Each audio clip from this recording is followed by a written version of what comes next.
أنفسنا ومن سيئات أعمالنا، من يهده الله فهو المهتد ومن يضلل فلا هادي له. أشهد أن لا إله إلا الله وحده لا شريك له، وأشهد أن محمدًا عبده ورسوله. يا أيها الناس اتقوا ربكم الذي خلقكم من نفس واحدة وخلق منها زوجها وبث منهما رجالا كثيرا ونساء، واتقوا الله الذي تساءلون به والأرحام إن الله كان عليكم رقيبا. لپاش سپاس و ستایشێکی بێهەمتا بۆ کردگاری مەزنوو، داواکردنی درود و ڕەحمات بۆ سەرگیانی پاکی پێشەوەی مرۆڤایەتی محەممەد صلی الله تعالى عليه وسلم. زۆرن ئەو بابەتانەی کە بە دڵی ئێمە گوزەر ئەکەن. ئێمە پێویستە دیڕاسەی ئینسان زۆر بە گەورەی بکەین، لە زۆر شتی حاڵی ببین. چۆن ئینسان ترس لە دڵیا هەیە، چۆن ئینسان ناڕەحەتیەک بە دڵیا گوزەر ئەکات و هەستی پێ ئەکا، بە هەمان چەشن شتێکمان هەیە پێوتێ حوزن یا حەزن لە زمانی عەرەبیە، کە بێتاقەتی و بێزاری و دڵتەنگی ئینسانە، کە سێ وشە هەیە لە عەرەبیە بەکارێت: وشەی حوزن، وشەی هەم، وشەی غەم. عولەما ئەفەرمون ئەم سێ وشەیە کاتێک کە بەکارێت، حوزن بۆ شتێکە کە لە دەست داوە لەمە و پێش ڕۆشتووە، هەم بۆ شتێکە هێشتا نەهاتوو خەمی پێ ئەخۆی، و غەمیش ئێستا ئەم ئانەی توێ ئەم ساتی توێ کە ئەگەر غەم و پەژارە لە دڵتا بێ. ئێمەی ئومەتی پێغەمبەری خوا صلی الله عليه وآله وسلم ئومەتێکین وەکو مرۆڤ هەموومان غەم ئەخۆین، بەڵام غەم بە هیچ شێوازێک نوچمان پێ دانادا. حوزن و دڵتەنگی ئێمە وەهامان لێ ناکا کە دوورە پەرێزی بکەین لە ژیان و دوورکەوینەوە تووشی کە ئابات و ئەو حاڵەتانە ببین. ڕەحمەتی خوا لە سەمعانی بێ کاتێک کە تعریفی حوزن ئەکا ئەفەرمێ: ئەلەم القەلب بمفارقة المحبوب. ئەفەرمێ ئازارێکە لە دڵە بەهۆی شتێکەوە کە خۆشتەوێ لە دەست داوە. یا ئیمامی جورجانی ڕەحمەتی خوای لێ بێ ئەفەرمێ: حوزن لە ئینسانە بریتێ لە غەم و پەژارەیە کە ناخی ئەگرێ. یا ئیبن القەیم ڕەحمەتی خوای لێ بێ ئەفەرمێ: پێتان بڵێم ئەو شتە چیەکەوە هیممەتی ئینسانەکان زەعیف ئەکا و لاشەیان ئەتوێنێتەوە، ئەفەرمێ بریتێ لە حوزن. حوزن ئینسانەکان تووشی وەهن ئەکا، دڵیان لاواز ئەکا. غەم و پەژارە لە ئەمڕۆیە کافران بەباشی ئەمەیان زانیوە، کاری لەسەرەکەن. دیقەت بدەن هەرچی ڕاگەیاندنی سەر زەوی هەیە هەمووی کار لە غەمبارکردنی خەڵکێک. قەت ڕاگەیاندێک نابینی دڵت خۆش. ئیتر هەر بەینە هەواڵەکان لەسەرێک ئەخوێنرێنەوە، هەمیشە ڕەشبینی، هەمیشە دڵتەنگی، هەمیشە بێزار. ئەمە کارێکی زۆر گەورەیە، لەسەر مرۆڤ زۆر ئیشکراوە. ئێمەی مرۆڤ چیە بە چی وامان لێ بکەن کە بمان شکێنن، هەیبەتی تۆ بشکێنن، هیممەتی تۆ بشکێنن، بتخەن. کۆمەڵی خاڵیان دۆزیوەتەوە. یەکێک لەوانە ئازاردانی دڵ و دەرونی خەڵکە و لاوازکردن لە ڕووی خەم و پەژارەوە. بۆیە پێغەمبەری خوا صلی الله عليه وآله وسلم فەرمێ یەکێک لە کارە زۆر گەورەکانی ئینسانی ئیماندار ئەفضل الأعمال لە ڕۆژی قیامەتە کامەیە؟ ئەفەرمێ: سرور تدخله على قلب مؤمن. خۆشیەکە کە ئەیخەیتە دڵی موسڵمانێکە. موسڵمان ڕەک پێچەوانەی ئەو ئیعلامەی کە ئەمڕۆ هەیە ئەجوڵێتەوە، خۆشبەختی بڵاو ئەکاتەوە، ئارامی بڵاو ئەکاتەوە. بۆیە زۆر گرنگە کاتێک کە غەم و پەژارەی هەبوو کەسێک تۆ بچی بەدەمیەوە لە ئیسلامە، ئەفەرمێ لە ڕۆژی قیامەتە رب العالمین ئەفەرمێ کێ چاکەیەکی هەیە ئەو کەسانەی کە بەر شەفاعەت نەکەوتون لەناو جەهەنەمە ماونەتەوە، کێ یەک چاکەی هەیە، یەک ئیحسانەکە بڵێ بەشکم خوای گەورە عەفویەکە بۆی ئیحسانەکەوە. عەبدێ لە عەبدەکان ئەڵێ ئیلاهی من هەمە بەڵام بە کەسی ناڵێم هەتا وەکو لە حوزوری خۆیان نەبێ. مەلائیکە پرسیاری لێەکەن ناڵێ لە حوزوری خۆی، ئەڵێ خوایە وەڵڵی هیچم نییە تەنها ئەوەندە نەبێ هەر موسڵمانێک غەمبار بووایە من دڵخۆشیم ئەدایەوە. بۆیە زۆر گرنگە ئینسان لە تەعزیە موسڵمانە بەشداری کە بچێت دڵخۆشی بداتەوە، هیممەتی بەرزکاتەوە. دایکمان عایشە فەرمێ کاتێک کە تووشی بەڵا هاتم، طبعا پێغەمبەری خوا صلی الله عليه وآله وسلم کە لە قورئانە لە سیرەتی پێغەمبەر صلی الله عليه وسلم سیرەکەی غەم و پەژارەی زۆر گەورە ڕووی تێ کردووە.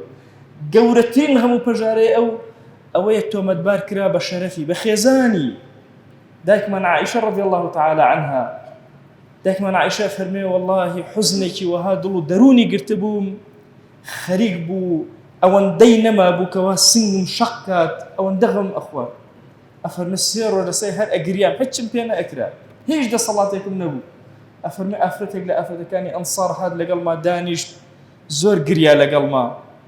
ئەفەرمێ قەت ئەو مەشهەدەم لەبیر ناچێتەوە پیاوەتی و ئافرەتەم لەبیر ناچێتەوە لەو کاتێککە هات سەرخۆشیێکی لێ کردم هیچیشی نەکرد لەگەڵما دانیشت گریا. بۆیە زۆر گرنگە ئینسانی ئیماندار بە پێچەوانەی ئەو فکرە بەدانەی کە هەنوو ئینسان تووشی حوزن ئەکەن محاولە بکە کە سرور بخاتە دڵی مسلمانەوە خۆشی بخاتە دڵی مسلمانانەوە. حوزنەکان ابن حزم ئەفەرمێ دوو جۆر حوزن هەیە. حوزنێک هەیە لە دنیا ئینسان بۆ دنیا ئەیبینێ حوزنێک هەیە بۆ ئاخرەت. چەندێ غەمبار بی بۆ ئاخرەتت بێخەم بە ولا تهنوا ولا تحزنوا وأنتم الأعلون إن كنتم مؤمنين. غم أخوي كاتي أبيني مسلمان شكس أيانا كافري جيهان سر أكوي حتى رزق روزي مسلمان أيدزي إنساني مسلماني عقل بينا راحت أبي بلام أزانك النتيجة بو إيمان دارانا أما الرقايك أبي مسلمان بيبرن أبي خويني اللي بتكي بويا هم غمنا أخوات في غمري خواه صلى الله عليه وسلم يشك بو لو عبداني خواك قلبك محزوني هبو بويا يكب للصالكاني في غمر صلى الله عليه وسلم بمحزوننا أمر صالي محزون وعامي محزون وعامي حزن كخديجة دايك ما لدس أدا في غمر صلى الله عليه وسلم مامي كدفاعي لأكا وبارز قال لدينكي لدسي أدا أو كسي دفاعي معنوي لأكا أو كسي لرؤية اقتصادية وصرفك لهردو الركوة في غمر صلى الله عليه وسلم لدسي أدا بويا الصالكين ولأن صالي دلطنجيز صالي غمباري كاتك لخزمتي قرآن أوستي أبيني أم إنسانا لهمو حياتيا وهادرس كرا وكأبي لك كبدا بي ولقد خلقنا الإنسان في كبد لزحمتك وشي تزحمتي كيتر همو قناغي لقناغي كان يجيانت زحمتيا جاران أيانو داقر كسيك جني نهنا بيقنجيك خلق هميشة بيالان أريكاك بوش جنيقنا هو كاري تشي يعني حتى جني أنا قرية كروا سرخوه كجني أنا أنو أري الرولة بو من علطان نابي من عليكم كورا بو نبون بدو بو نبون بسي كزورة بو أنو أمهم من الله بو تشي الرولة بو چونك تولى الدواميكي بردوامي زحمتي خيزان نبي هر زحمته منال نبي هر زحمته هبي هر زحمته هبوبي للرمى دي هر زحمته نبوبي هر زحمته إمرنا كبدا أجين بلام إنساني إيمان دار لنا أوغم الجوراني كدوروبري قرتوا زور آرامانا ما ملائكة بعام إما هر همومان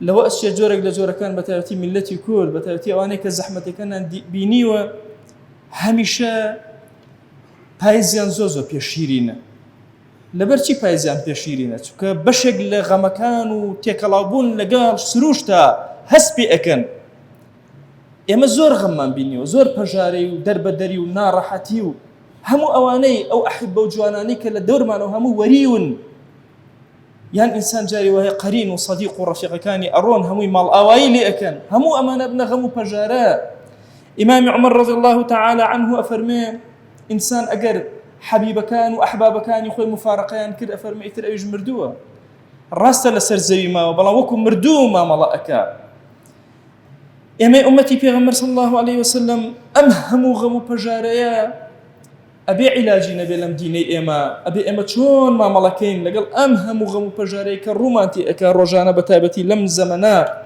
هو كار زورن بأوي غم كان بسلمان وزوربن بشق له كار كان أويك إيمان لناخي إنسان كان كم أبي بشق ل أو غمي كروتي أكا أويك بجورك لجورك كان توكل من بخوا كم بوتو إنسان كان كأجر بشتيان زور قايم ببخوا غم كان يعني كم أبيتو غم بشيكي طبيعي هي لإنسانا بشد ومكي كيشي كإترتو خوت نبي جياند نبي خواردند نبي أم بشكي شيء بو يبيني لو دولاني بحساب خوش گزاراني ماديا بو إنسان كان جيبه جي كردوا براورد كبولاتي خومن آي چند كس خوي أكوجي هوكاري أم هو قو كشنا هر همي بريتي لو غمو بجاري كلا دليانا كو أبيتو أبيت ترز أبيت قلقي أبيت كآباء برو أقاريك أبا كسك هندجار أبيت الشيتي هەندێک جاریش ئەبێتە هۆکاری خۆکوشتن.